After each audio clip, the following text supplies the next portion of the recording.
What was the hardest piece of news you've had to tell someone?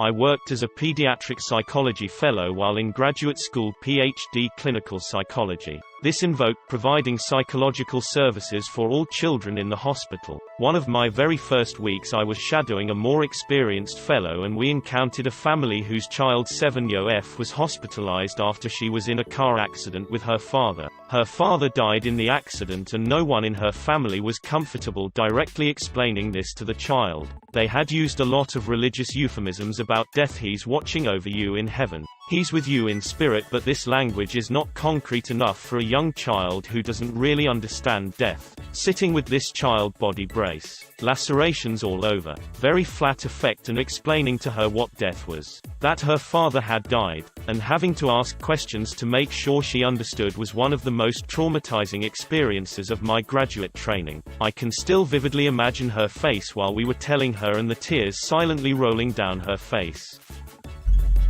Had to call my brother, sisters, and mother when I found my father dead, after calling 911 and my wife. I had to tell my boyfriend his best friend was the body found in the river after he had been missing for 2 days. Had to call my girlfriend parents at 1 a.m. to tell them there was a bad accident, that their daughter was en route to her and I thought she would be okay. She died on arrival. Worst day of my life. Telling someone's family that we are giving up on searching for their loved ones who are lost at sea. I had to call my friend's girlfriend to let her know he'd been in an accident, and then share that news with his best friend on a pursuant call. I had to tell my girlfriend that her grandmother had passed away. Her mom called me and asked me to break the news to her since she's terrible at that stuff. We had only been together about a year and I had to leave work to drive over and tell her. She had just come back from visiting her grandmother a few provinces away a few days earlier and the doctors said she would be okay. She was so close with her grandmother I knew it would be devastating to her. It was. She cried for a few hours. I booked her on the next flight home and helped her pack. To this day something I'll never forget doing. On the plus side, we are still together almost 7 years later and have a beautiful baby girl. I like to think that the moment brought us closer together. Telling my sister that our dad's heart attack was indeed fatal. Definitely telling my grandmother that her daughter, my mother, had just died. Nothing quite prepares you for telling someone about a death. I had to tell my mom that my dad died. 40 years later I had to tell my kids I had cancer. I'm sorry, I should have said I beat it, at least for now. Wow, thank you for silver. So sweet. When I was 22 my parents asked me to come home and watch my grandma, who had dementia and needed a caregiver, while they went to visit my brother who was living out of the country. 2 days in, my grandma died in her sleep. Not only did I have to deal with being the person who found my grandma dead by myself, but I then had to call all of my various family members, parents, aunts, brothers to let them know what happened. When my grandmother passed we knew it was coming as she had been ill for a very long time. I was at home with my mom when my aunt called with the news that she was gone. My younger sister was at school so we went to pick her up. When she was called to the office and she saw us there I think a part of her knew why we came to pick her up. But that didn't make it easier to tell her. After my wife woke up from a medically induced coma I had to tell her our son died. The look of soul-shattering pain still bothers me. Similarly, I had to tell my kids then 8, 7, and 5 that their father had died unexpectedly of a heart attack. Having to inflict such pain on my own children, the 3 people I love more than anything in the world, was the worst thing I've ever had to do. You and your wife are in my thoughts. My brother, who was active military at the time, had to be granted emergency leave for my mother who was on her deathbed after a short but destructive battle with cancer. They took more than 24 hours to sign one name on that document to release him, even knowing the circumstances. When he became noticeably upset that they were taking their time with it, they pulled him aside and threatened to make him undergo a psych evaluation for being understandably angry. She died while he was on his flight home. I had to tell him over the phone that he missed the passing of our mom and he wouldn't ever be able to say goodbye. That was rough. I had to tell my wife that our 8-year-old son had died in the night. He was on hospice and it was expected, but that was still hard. Then I had to phone my older children and tell them. Thursday will mark 2 years. Professionally, I had to tell the parents of a 20-year-old basketball star that his drug use did not account for his unusual thoughts and behaviors, that he was, in fact, psychotic and likely schizophrenic. One Sunday at church, I was walking my baby outside when one of my best friend's mom came up to me. She was in hunting attire and looked to be in complete shock. She told me her husband, my friend's dad, had just fallen out of his tree stand and broken his neck and died, and she asked me to go get her daughter out of church to let her know. It was one of the worst days in my life. I had to tell a doctor that the family decided that it was time to let mom go peacefully. My dad was a cop for 27 years, so I asked him. Dad was working the midnight shift. They got a call about a car accident. Arrived on the scene to find a fatality. Turns out the guy who was a police officer's son. He was also a close family friend. My dad had to go to one of his best friend and co-worker's house at like 2 a.m. to tell him his son had been struck by a drunk driver.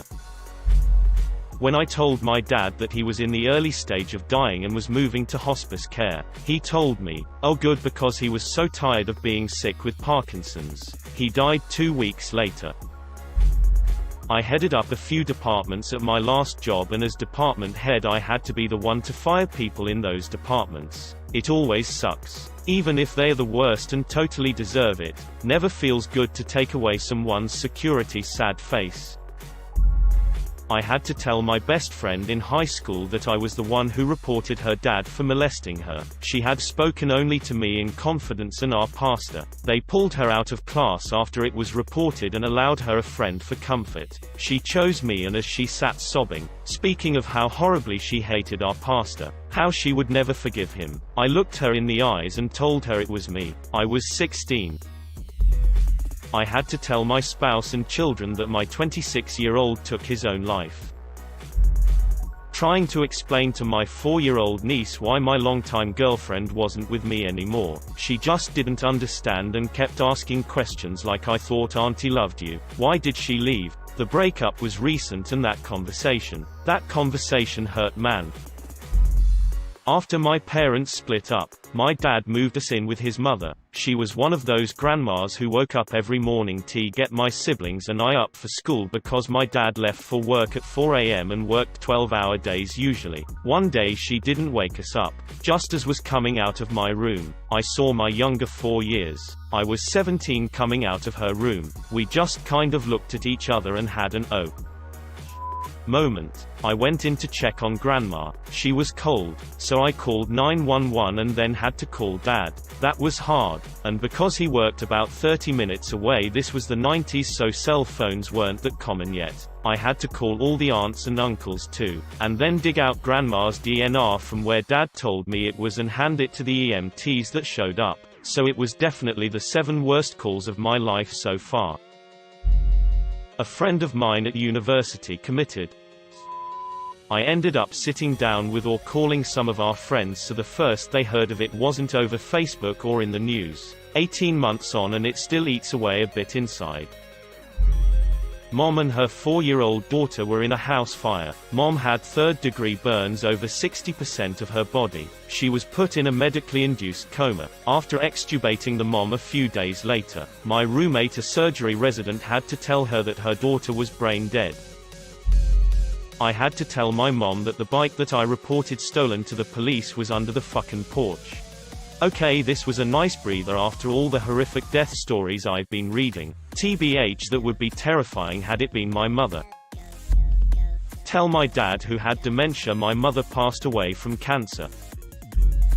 Bar regular of mine almost fell to his death washing windows in a 4-story building. He miraculously survived, yet broke every bone in his body and cracked his skull. First responders were firefighters right near Houston Street and Broadway in NYC. If they hadn't responded, he would have died right there. Fast forward 4 weeks later, September 15, 2001. He is out of his coma, and finally able to be taken home by his sister and out of hospice. Barely able to speak, he manages to whispers that he wants her pass him by the fire station 2 blocks down so he could thank his rescuers. His sister had to then explain the black smoke still lingering in the air, the entirety of the 9/11 attacks, and that every single first responder that helped him perished. Sometimes that worn-out older man sitting at the bar day drinking red wine has a really good story to tell. Broke my heart.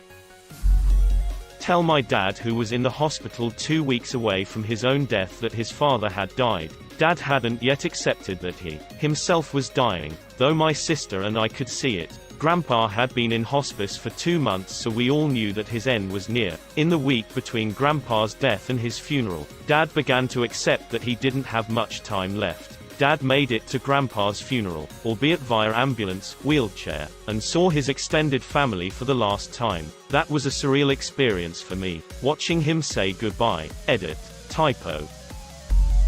I had to tell my best friend one of his fraternity brothers committed. He was out of school for the semester, and I knew informing him wouldn't be the top priority by anyone in the house, so I called him. It was the most heartbreaking thing to have to do, especially over the phone. I wished I could have been there for him in person. I think it was the only time I'd seen him cry.